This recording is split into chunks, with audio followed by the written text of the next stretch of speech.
जय गुरु जी, शुक्राना गुरु जी। आज हम गुरु जी की कृपा से दिव्य आभा का चैप्टर 30 पढ़ने जा रहे हैं। गुरु कृपा। मत को ब्रह्म भूले संसार, गुरु बिना नहीं कोई उत्तम पार। गुरु नानक। बुधवार 12 अक्टूबर 2005 को सुबह सुबह ही मेरे सहकर्मी डॉक्टर खिलनानी एम्स में औषधि विभाग के अध्यक्ष का फोन आया कि उस दिन शाम को 5:30 बजे उनके घर में सत्संग का आयोजन है, जिसमें गुरुजी आ रहे हैं। उन्होंने मुझे पत्नी सहित आने का आग्रह किया। क्या आप महाध्यापक की पदोन्नति का उत्सव मना रहे हो? ये गुरुजी कौन है? उनका नाम क्या है? वह कहाँ से आ रहे हैं? मैंने उन पर प्रश्नों की झड़ी लगा दी। उन्होंने केवल इतना उत्तर दिया, उनका नाम गुरुजी है। आप जब शाम को उनको मिलोगे तो स्वयं ही जान लेना। धैर्य रखो। सामान्यतः मेरी पत्नी सिमता साधु संतों में कोई विश्वास नहीं रखती थी। इस बार जब मैंने यह बात उसको बताई तो उसका उत्तर पहले से भिन्न था। संभव है इस बार कुछ अंतर हो, चलकर देखेंगे। कुछ देर बाद मैंने अपने परिचित रश्मि और पंकज सिंह को फोन किया। मैं रश्मि जी को पिछले 35 वर्ष से जानता हूँ और उनके विवाह के पश्चात पंकज जी के पिता भूतपूर्व प्रधानमंत्री श्री चंद्रशेखर, जिनको मैं स्वयं पिता जी कहकर संबोधित करता था, के स्वास्थ्य के बारे में जानना चाह रहा था। उन्होंने कहा कि वह एम्स के एक निजी कक्ष में परीक्षणों के लिए प्रविष्ट हैं। यह सुनते ही मैं सीधे उनके पास गया।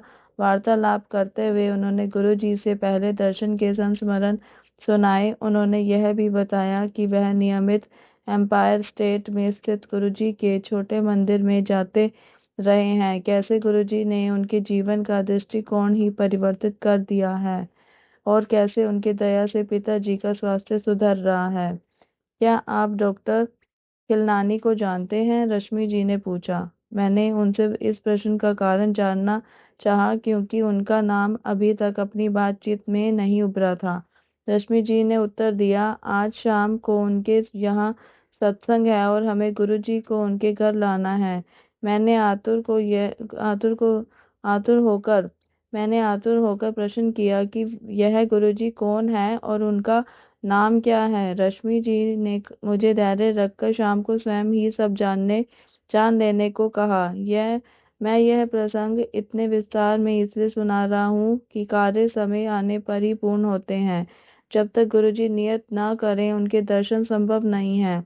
इसी कारण दो मित्रों ने गुरुजी के बारे में सुनकर यही संदेश मिला कि आकर दर्शन और आशीर्वाद ग्रहण करो। यह संपूर्ण संगत गुरुजी के दर्शन, कृपा और दया से धन्य हैं। इस जीवन काल में यह सुअवसर देने के लिए हम गुरुजी के अत्यंत आभारी हैं। मैंने घर आकर सिमता को जब इस घटना चक्र के बारे में बताया तो मेरी भांति उसकी भी उत्सुकता बढ़ गई। हम अपने घर में रुक न सके और ठीक 5 बजे डॉक्टर खिलनानी के घर पहुंच गए। वहां पर हम पहले पहुंचने वालों में थे। थोड़ी देर में रश्मि जी और पंकज जी रंगीन वस्त्र धारण किए हुए एक अति सुंदर युवक को लेकर आए।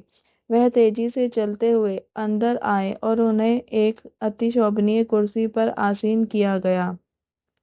हमने अनुमान लगाया कि यही गुरुजी होंगे। जैसे हम उनके निकट पहुंचे, रश्मि जी ने मेरा और सिमता का परिचय करवाया। गुरुजी मुझे देखकर तुरंत बोले, डॉक्टर तुसी बाहर जाओ। मैंने सिमता के कान में फुसफुसाकर कहा कि चलो चलते हैं, यह हमें इधर नहीं चाहते, और हम कक्ष से बाहर जाने लगे। रश्मि जी ने तुरंत हमको वापस बुलाकर गुरुजी के कथन का अर्थ बताया। वह हमें भारत से बाहर विदेश में देख रहे हैं। विदेश में हमारा भविष्य अति उज्जवल है। चिंता मुक्त शांत भाव से हम गुरुजी के चरणों में बैठ गए। वहां पर 250 से 300 सत्संगी आए होंगे। उनमें से अनेक पहली बार आए थे और अधिकतर मेरे सहकर्मी थे। गुरुजी के आदेश पर पुराने अनुयायी और अपने अनुभव बता रहे थे। विषयों की कोई कमी नहीं थी। बच्चों की शिक्षा, विवाह, गर्भधारण, अस्थमा, हृदय रोग, स्नायु और कर्कट रोग जैसे असाध्य रोगों से चमत्कारिक निवारण इत्यादि। साधारण रूप से कोई भी इन पर विश्वास नहीं करता, परंतु यह तो रोगियों और उनके परिवारों के निजी अनुभव थे। सबके स्वास्थ्य में सुधार आया था। बीच में कभी कभी कुछ गुरुजी बोलते थे कि इसका भौतिक रूप देखो, कष्ट कैसे घट रहे हैं। उस दिन से गुरुजी के साथ हमारा संपर्क बन गया। अब हर दिन एक नए आविष्कार का दिन होता है, आत्मबोध और आत्मज्ञान का दिन। हम जब भी दिल्ली में होते हैं, हम छोटे मंदिर में प्रति बृहस्पतिवार और रविवार को आते रहते हैं। मुझे अपने कार्य के संदर्भ में अक्सर यात्राएं करनी पड़ती हैं, पर दिल्ली में होने पर मानो कोई चुंबकीय शक्ति हमें इस स्थान पर खींच लाती है। भीतर से उत्कंठा होती है और इससे पहले कि हम कुछ सोचें, हम उनके दर्शन हेतु जा रहे होते हैं। चिकित्सक का उपचार। मैंने अप्रैल 2006 में 6 के अंत में बीती हुई शीत ऋतु में कुछ अंतर देखा। मैंने सिमता को बताया कि इस बार मैंने किसी औषधि या श्वास यंत्र का प्रयोग नहीं किया। मेरे परिवार में दीर्घकाल से अस्थमा चल चला आ रहा है और मुझे सदा श्वास यंत्र की आवश्यकता रहती थी। एक या दो बार निश्चित रूप से मेरी छाती पक जाती थी और उस दिन तक मुझे प्रतिजैविक औषधियों का सेवन करना पड़ता था। लेकिन गत शीत ऋतु में मैंने इनका प्रयोग ही नहीं किया था। जब मैंने गुरुजी को इस बारे में बताया तो उन्होंने उत्तर दिया कि मुझे उनकी कृपा प्राप्त हुई है और अब मुझे कभी दमा नहीं होगा। ना तो मैंने गुरुजी को इस बारे में बताया था, ना ही उनसे इनके इसके लिए मन प्रार्थना करी थी। मैं अति अचंभित हुआ। हमारे जीवन में इतना अंतर आया कि हम गुरुजी के दर्शन के लिए एम्पायर स्टेट प्रति बृहस्पतिवार और रविवार को आने लगे। उनकी कृपा हमारे ऊपर बनी रही है। हमारी बेटी ऋतुजा अमेरिका में पढ़ रही थी। ह्यूस्टन स्थित राइस विश्वविद्यालय से संज्ञानात्मक स्नायु विज्ञान और संज्ञानात्मक मनोविज्ञान में उसका स्नातक का पाठ्यक्रम पूरा होने वाला था। यद्यपि उसे वहीं पर शोध करने की अनुमति मिल गई थी, वह वहां पर और अध्ययन नहीं करना चाहती थी। वह अपना शोध MIT या स्टैनफोर्ड विश्वविद्यालय जैसे विख्यात संस्थाओं से करना चाह रही थी। अभिभावक होने के नाते हमें लगता था कि उसकी यह अभिलाषा अव्यावहारिक है। न केवल उसके वीज़ा की समस्या थी, उसके पास इन संस्थाओं में प्रवेश के लिए समय भी कम था। सिमता, उसकी माँ, चिंतित थी। एक बार जब गुरुजी ने ऋतुजा के बारे में पूछा तो मैंने सिमता की चिंता के बारे में बताया। गुरुजी ने तुरंत चिंता छोड़ने को कहा और आश्वासन दिया कि सब कुछ ठीक हो जाएगा।